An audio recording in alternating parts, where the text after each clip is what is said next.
મોરબીના રાજનગર વિસ્તારમાં આમ આદમી પાર્ટીની સભા દરમિયાન ઘમંડ જેવી ઘટનાએ રાજકીય તાપમાન વધારી દીધું છે। આપના પ્રદેશ પ્રમુખ ઈસુદાન ગઢવીની ઉપસ્થિતિમાં એક યુવકે સવાલ પૂછતા કાર્યકરે તેને સભા દરમિયાન જાહેરમાં તમાચો મારી દીધો હતો। ઘટનાની ઓળખ ભરત ફુલતરિયા તરીકે થઈ છે, જેણે સભા દરમિયાન કોઈ મુદ્દા પ્રમાણિક રીતે સવાલ કર્યો, પરંતુ જવાબ આપવાને બદલે પાર્ટીના કાર્યકરે તેના ઉપર હાથ ઉઠાવ્યો હતો। આ દ્રશ્યો સોશિયલ મીડિયા પર વાયરલ થતાં લોકોમાં ભારે નારાજગી જોવા મળી છે। ઘટનાને લઈને લોકશાહી પદ્ધતિ પર પ્રશ્ન ચિહ્ન ઊભા થયા છે અને લોકો એવી માંગ કરે છે કે આવા વર્તન સામે કડક કાર્યવાહી થવી જોઈએ। હવે તો જોવાનું એ છે કે આપ નેતૃત્વમાં ઘટનાને કેવી રીતે હેન્ડલ કરે છે।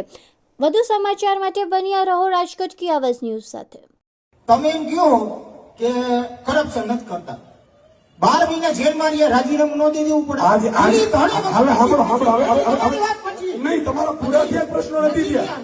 ધણી વગરનું કામ રાખ્યું તમે। દિલ્હી આપણું રાજધાની એને ધણી વગરનું કરી નાખ્યું તમે। બોલો હવે તમારું નામ ખાલી બોલી દો। મારું નામ ભરત। ભાઈ મારી આમ ભાઈ કોઈ સાંભળો ભાઈ સાંભળો પણ મારી વાત સાંભળો, તમને ત્રણ જવાબ આપી દઉં છું।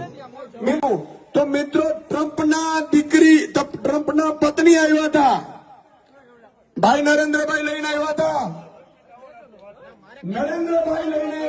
ટ્રમ્પના પત્ની આવ્યા હતા અને દિલ્હીમાં સ્કૂલ જોઈને તો ટ્રમ્પના પત્નીએ દિલ્હીની સ્કૂલ જોઈ હતી।